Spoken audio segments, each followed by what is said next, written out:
Hi guys!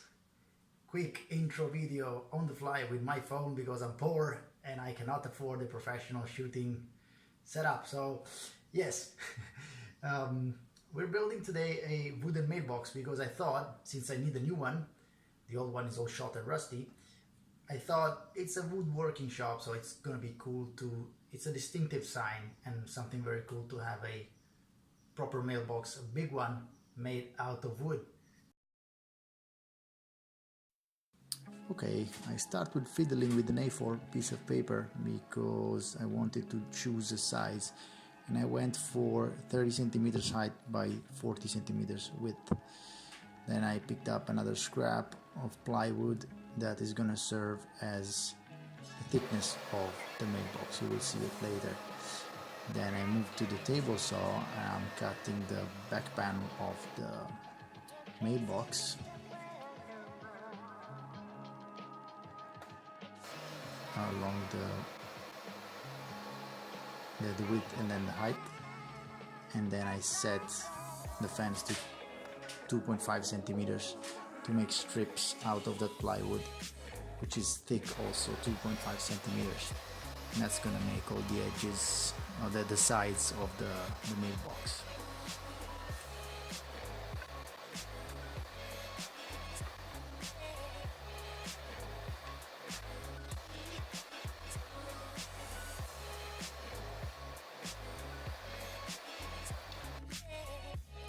Then I moved to the chop saw and I cut to size 40 centimeters for the width and 25 for the height because they're gonna be overlapped, and then the 5 missing centimeters are gonna be made by the thickness.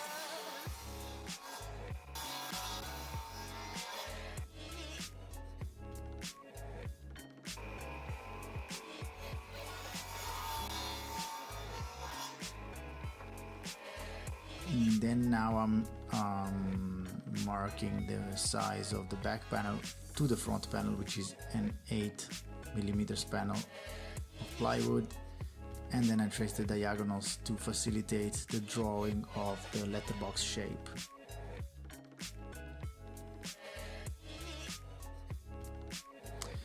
Once again, I'm on the table saw and I'm cutting the front panel too.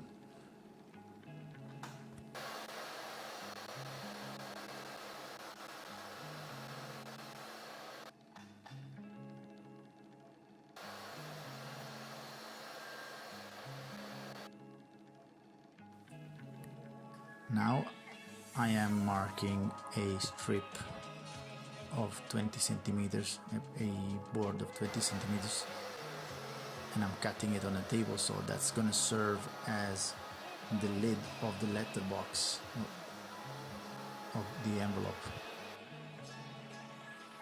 And then I'm copying the angles that I traced on the front panel into the lid, so then I can cut them.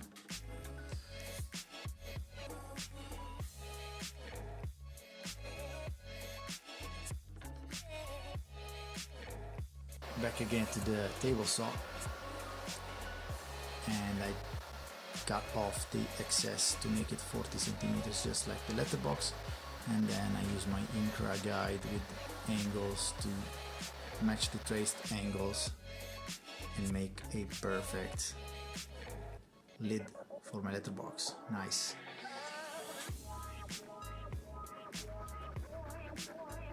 Now I'm smoothing the edge of it, and as you can see, it's already looking very nice.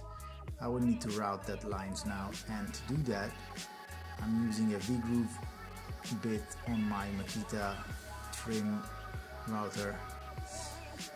Unfortunately, I didn't focus the camera, I didn't put the camera on focus before starting, but this is the result. Anyway, looks really nice. Now I'm gluing up all the parts that I'm going to make the sides of the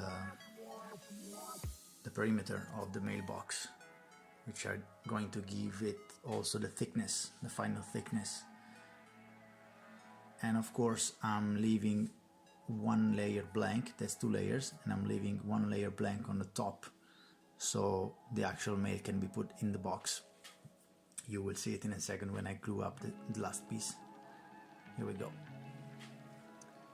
and then final perimeter glue up, and I'm placing the back panel. It was reverse, the front panel was on the bottom, and I put 4 screws that are long enough just to take also the front panel without coming out of the front. And then I had to draw the lines again because I glue it on the bottom side. So, and then I also traced an area that I want to take out. You will see why. This will act, oh, now the camera fell off. This will act as a reinforcement for the lid, and also will act as a perfect fitment piece for the lock that I'm gonna use.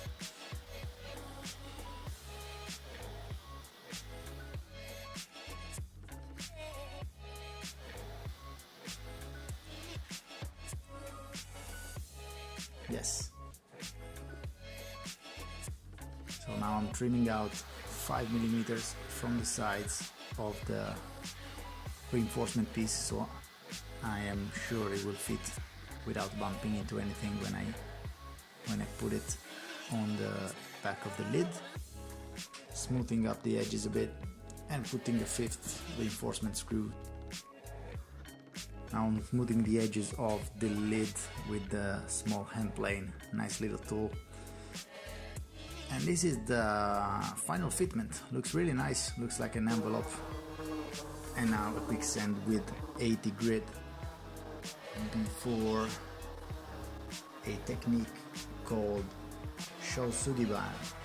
I don't know if my pronunciation is good, but that's a Japanese technique. Consists of burning the surface of wood to protect it from elements. If you have to put your manufactures outside, then you should sand off. You should actually do it much more than I'm doing. You should do the actual piece all black, and a crust should come off of it when you sand it.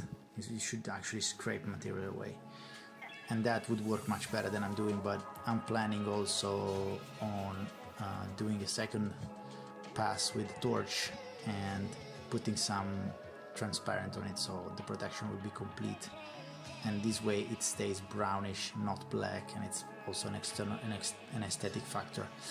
And I have put the reinforcement on the lid, and I'm trying to fiddle a bit with the fitment, and now I'm deciding where to place the hinges, which I am placing right there, where I'm chiseling out a small part of it to make it fit, small part of the box on the top left and right corner.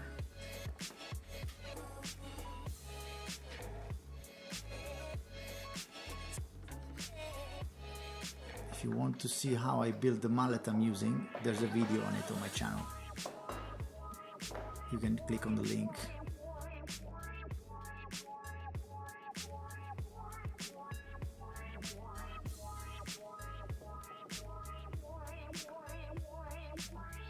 And then I'm using 2 screws to set the hinges in place,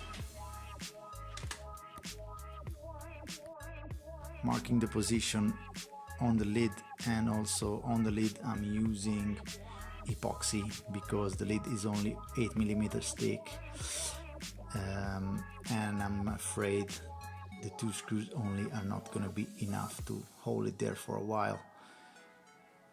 So yeah, epoxy will cut it. And also I'm putting 2 screws per side. You will see the screws will protrude from the lid, but I will cut and grind them off. Yeah, checking for the closing. It's a bit hard, so I'm loosening up a bit the screws for the screws of the hinges, and now it's much better. Job done. Let's cut the screws off. 1, 2, 3, 4, and then grind off the proud part so we don't scratch our precious hands. Done. This is the lock I'm using. It's a very basic mailbox lock. And now I'm fiddling to decide the position of the hole for the lock. And then I will drill it with 18mm bit right on the point I chose for it. I had to calculate exactly the point where when I was closing the lock it would go under the fixed part of the letterbox, of course, to function properly. Now I'm tracing the position for, I'm tracing a housing for the back nut of the lock itself to hold it in place, and I will chisel it out. This is the boring part, so I speed it up a bit.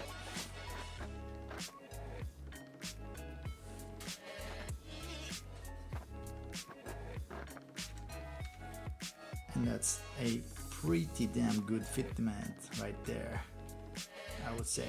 Good job, Danny. High five. And then I'm putting in the lock by screwing it in using the key, being very careful not to apply too much strength, otherwise the key will break in. Checking the functioning, all looks fine.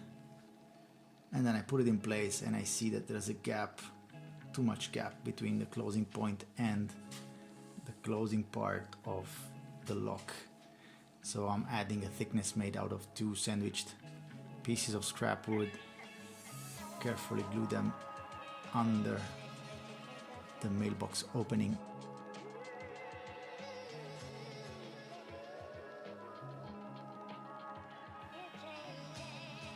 And carefully by hand putting 2 screws in.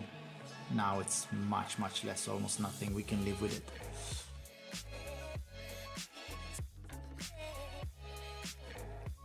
Now I'm burning also the cover. I cut a piece of scrap to make a cover with a slight 10 degrees angle.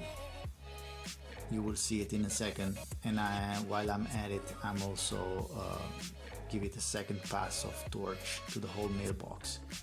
Give it a darker color, protect it a bit more. And then sanding up with 150 just by hand very quickly.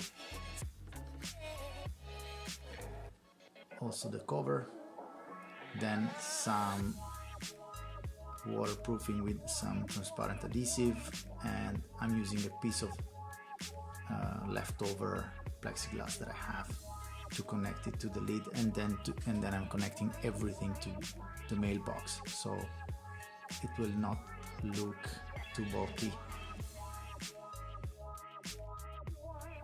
And this is the final result after a coat of transparent paint for manufacturers that are exposed to the elements outside. Okay guys, thank you for watching. I hope you liked this video of this mailbox build. Yeah, keep watching my videos, keep liking, keep subscribing so I can do more for you, and we can share knowledge, which is the best part of the internet. I'm also trying to be more known and visible on the internet, so I started a Patreon page, and I also have a Facebook page, so if you want to check them out, that would be nice. One thing, I apologize on the video, there's a small flickering. Probably you can notice it on the background more than things you have in the front. This is due to some testing I'm doing with the camera. I hope it didn't disturb you too much. You will most likely see it in a couple of more videos, but then hopefully I will fix it. This concludes this video, and yeah, again, thank you for watching and supporting me, and keep building stuff, guys. See you in the next episode.